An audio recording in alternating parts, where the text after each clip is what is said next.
Welcome everyone. Welcome back to my vlog. I am here with Balazs, right? Did I say your name right? Or can you say your name for me? Yeah, you said it right. It's Balazs. Okay. It's more. Balazs. Okay, Balazs. I'm so sorry.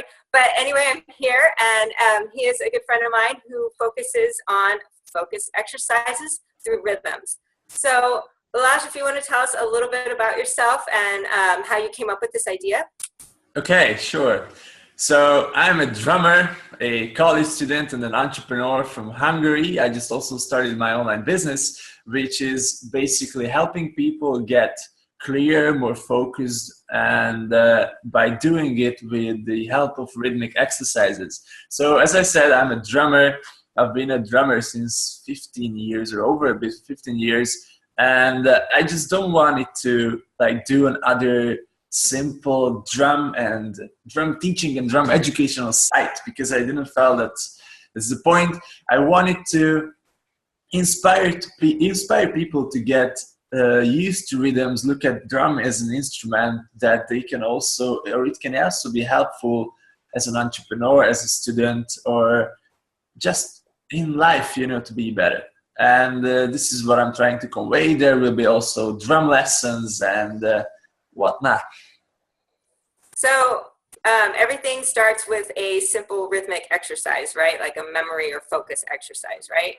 The stuff is actually twofolded. So the concentration and focusing exercise is like I do 3 set of exercises, which are 3 levels. And this is like first 3 weeks in my program. And then rhythmic exercises are more to build up your memory. Now, rhythmic exercises can be also used for focus and brain capacity, to enhance your brain capacity, because you have 1 limb, you have 2 limbs, and you have some more down there, so that you can use differently. You need some more brain power to utilize it. So that's how it works. So right now, what I do is working with rhythmic exercises for extended memory. Okay, so let's try. I want to try one of your rhythm exercises. How can we do it? I want to test my memory and test my focus. Good. It's a simple exercise that I'm going to snap a rhythm for you, or clap one. And what I want you to do is to snap it back. What I do actually is I have a grid for this, but we don't really need it. We will try something with simple. And then if it goes good, then we can move on. Actually, the longer the pairing, the harder to memorize it. The more notes are in there, also harder to memorize it, the faster. And there's also different levels that we can experiment with here. So maybe try with something really simple, which is like this. So pay attention and try to repeat this.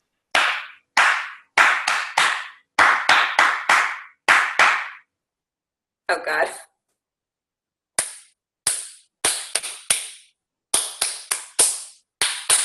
It's fantastic. Are That you ready? was? Yeah, that's really good. It's not hard, because this is called the circus rhythm. You're Okay. used to it maybe because you've been in your entire life at least once in a circus. Have you been? Yeah, I have. Good. So okay, so we will do another pattern. It's called the cascara. I don't know if it's Latin or Cuban or Brazilian, somewhere from that region. It's same length, same kind of speed. I try to do it, but it's more complex. So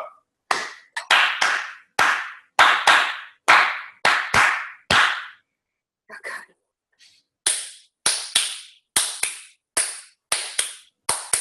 That was off. I know that was off. yeah, this is hard. This is hard. So That was that's hard. what. Yeah. So in between these 2 rhythms, there are a lot of simple exercises that we can build it up. And this is no longer, these 2 rhythms are exactly the same length if you like take it as a building blocks. So this is what I teach, and this is a really cool way to build up all the 3 memories you have, because you have auditory, you have the visual, and you have the motoric, And I teach it how to write it down so they can visually see what they're doing. So it's 1 layer, the other layer, so they can play it back and clap it, so they can also hear it. And the motoric is because they're clapping and they have to realize in what time and moment to clap. So this is what I do. Oh, okay. And then what have your customers, what have they said? Like, what kind of results do they get? Like, how does it help them in their daily life. This is crazy. So my goal, you know, have you seen the movie Limitless? With Bradley Cooper? Yes, Yeah. definitely. Yeah, so that's my like goal, to get there someday, maybe with these exercises and some different exercises, because if you can focus so hard into one task, that like a phone ringing is not a distraction anymore, it's an empowering thing that makes you even more committed to work and keep going. And if you can memorize things faster and easier, you're just on track, and the limit is the sky, you know.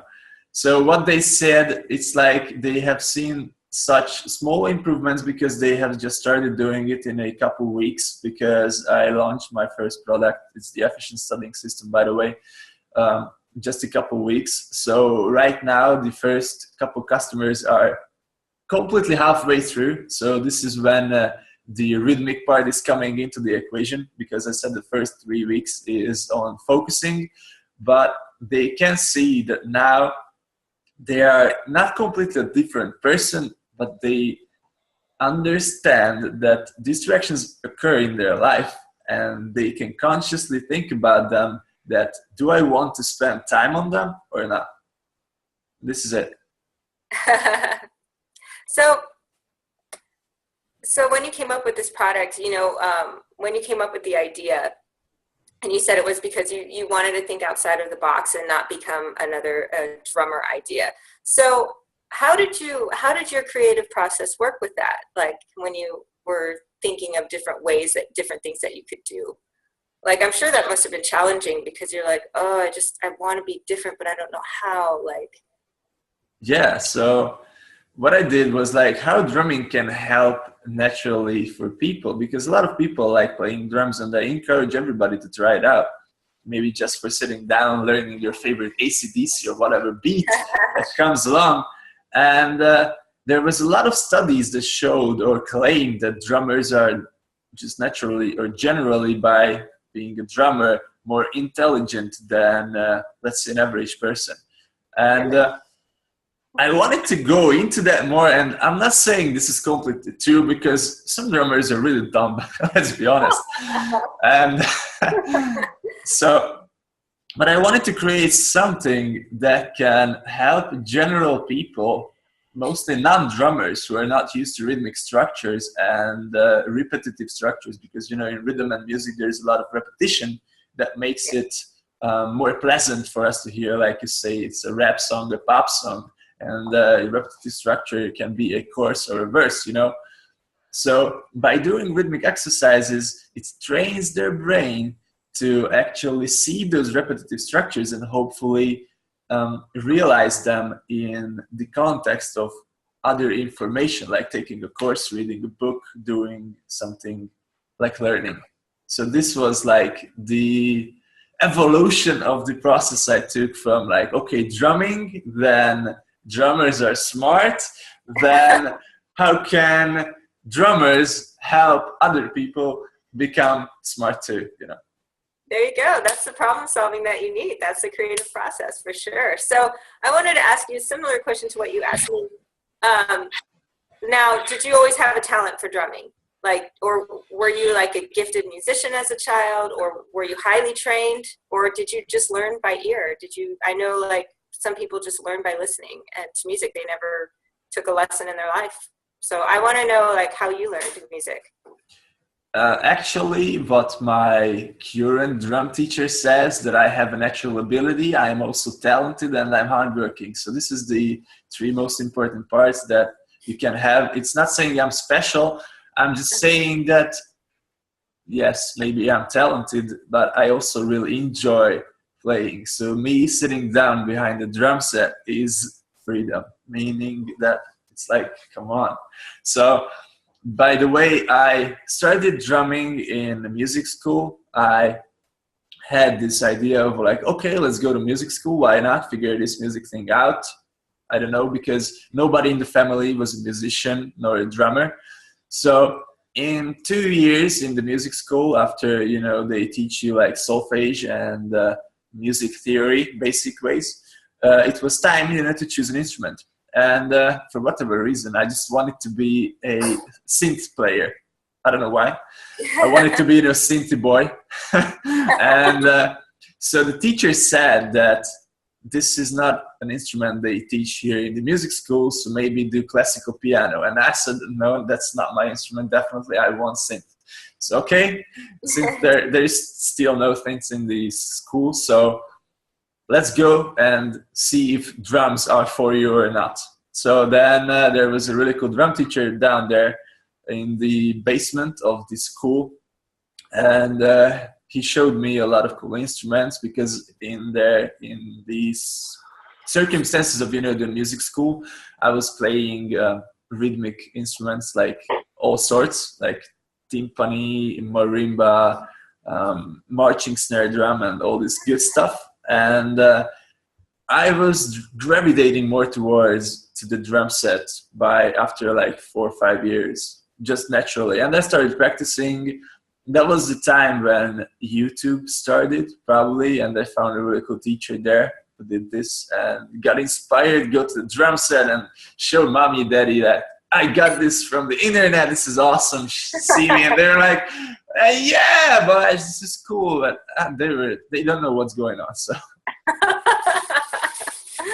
Wow. Well, they must have been really patient to hear you practice the drums in the house, because I know that's really a loud instrument. Yeah, they were, I'm sure. At least they say that they like when I practice at home, All right.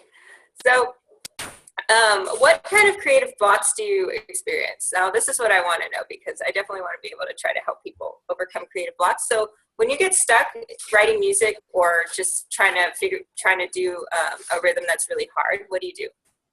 What do? I write it down. Write it down. In rhythms, it's like, I play with the 4 limbs as a drummer. There's a line. When we write sheet music, there is a line or line in between for every instrument, for cymbals, drums, toms, whatever. And usually I don't write it down. I just write like lines where it should line up with like bass drops or guitar like accents or what's coming in the music. But sometimes what is the hardest for me is writing drum parts for simple music. The simpler the music, the harder to Really? make. Yes, because there's a lot of people writing simple like pop related music that is pretty similar drumming wise. And to stand out, to do something interesting in there without overplaying it and sacrificing the music, that's really hard. To add some different flavors, some different instruments, some rhythmic patterns in there that maybe only will be heard just on one side of the in-ear, just in the background, but it makes a huge difference. That's the hardest part, Really? Okay. Well, what about when you add together with your band? I mean, like, don't you have to make it a little bit simple to have the rest of your band like work together? Or do you guys just write on a more advanced level? I mean, how does that work? No, we work together really well. How it happens, it's like our bass player, usually he has an idea of a song or in structure wise and what it says, what's the meaning of it, with some parts of lyrics sometimes. And then me and the guitar player, because there are 3 of us, are adding our own flavor to the song. So it's not like he wrote the complete song and he's like telling you play that on drums, you play that on guitar, and it will be fine. It's no, because we add their own creativity in there. So what I used to do is listen it, ask them a couple questions about what the song is about, what is the feeling, what should be the tempo about, and start playing something that I heard, something I got inspired by later on. This is what I know, And I asked them if they like it, what would they change about it? Is it too much? Is it not enough? And we can tweak it. And but usually it's all about the feeling. Okay, so you touched on a really important part, and that's what I think everybody who's creating something that they want to sell and take to the next level, what they should know. It's always about the feeling. So that's how you really get to the heart of the music, is that you find out what the song is about and what the feeling that you're trying to give to the people who listen to it, right? Definitely, you know, in a concert, this is all you do. The crowd comes in a state of mind with their, like, let's say they just got broke up with their girlfriend that day and they feel shitty, but they come to your concert because all their friends came there and they have a huge party and they want to feel good. So your job is to convey a set of emotions through your songs, bring them up, bring them down, and bring them up again to feel good at the end. So you take them through a journey from A to B, and they hopefully will gain a great experience by the end of it. Yeah, that's the heart of it. That is exactly, I think, why you guys are going to definitely be very successful, because you're selling them on, like you said, you're taking them through the journey and giving them that great feeling. Yes. Now, let me ask you about your content. So how can musicians and also a musician featuring a product like yours, where do you find that you find difficulty in creating content? Like, do you ever think you're going to run out of ideas, or like, oh my God, this is just like so overwhelming? Sometimes not creating content is the hardest part, but posting is. Sometimes, when we are on tour, there is too much content. So usually I do the videoing and filming stuff and posting on social media. So when we are on tour, it's like I'm with the camera in my hand, and wherever we go, I just shove it into people's faces and go tell me something cool what happened to us. Not because it will be every time posted, but to create content. Maybe it will be good for a next video or a next whatever post. And some people hate me for this, some people love me for this, but that's not the point in here. The point is creating, And the problem is sometimes we just don't have enough time to, make one content out of all these little pieces and figure it out. Because, we are on tour, I have to play the drums. Sometimes I drive, not usually, less than more. And so this is where you have some difficulties. Well, no, actually, I think you have an advantage, because documenting would be a huge advantage for you. So all those little itty bitty moments that you guys have, like the backstage moments or whatever it is that you guys are doing, that you have a camera in someone's face, just like you said, sharing that little by little is probably going to be your strongest bet, as definitely your strongest way to create a following. Tweeting where you guys are, what you're doing, things like that. So I wouldn't throw those little bits of content away. I would just give them out a little bit at a time, Yeah, that's what we do. We don't throw them away. We collect them nicely, sometimes not nicely organized, but usually organized. And we will give them out. Yeah, because then you can really, like, you guys have really, when you guys are big stars and you hit that A-list top tier, level with your band, if that's what you want. I don't know if that's what you want or not. But you'll have this whole long story about how you got there. So that's definitely super important for you guys. You want to be able to show, like, 4 guys in a van touring across the country, whatever it is you're doing, and how you've become these rock stars, right? So I think you definitely want to document that journey. And, like from what you guys said, you guys have a real strong connection. You work together really well. I'm sure you guys have got through some differences, right? Sure. Yeah, exactly. And how you guys, like how you're explaining about how you come up with the songs, like I'm sure all that process alone, talking about what your song's about, that's really powerful content to you once you debut the song. So just a few ideas on what musicians can do if they're struggling for creating content and how to post it. So that would be definitely something you could do to start growing it. For sure, because I think you guys have a great story. I think you guys, the way you work together and the way you come up with songs, it's amazing. And I think that's what it's all about when you're creating the music. So yeah, great. Yeah, we're working on it. Creating is always a big part. We are working on our next album, which will be out this fall, if I'm correct. Yes. And we have to record it. The problem was with it that we want the best album, the perfect album, sounds great, everything is organized and well thought out. And so time is just passing on us, so we have to start working, to not let procrastination steal any more time from us. I love this. Yeah. All right. So thank you for joining me today. So if you guys are interested, Balazs is having a webinar on Monday night, correct? Correct. At what time? It's at 6 p.m. London time. Yes. Okay. 6 p.m. London time, which would actually be 10 a.m. Pacific time if you are in the US. So if you are interested in joining, we will leave a link in the comments below. Definitely, where can they follow you? They can follow me on Instagram, Facebook, YouTube, and go to rhythmbalazs.com. This is the easiest way probably, because, you know, I use my name everywhere. It's like Balazs Karolyfi, you know, on Instagram, Facebook, YouTube. Well, we can leave links also to that. So who's interested, if I get somebody's attention, which would be cool, they can find me in these platforms for sure.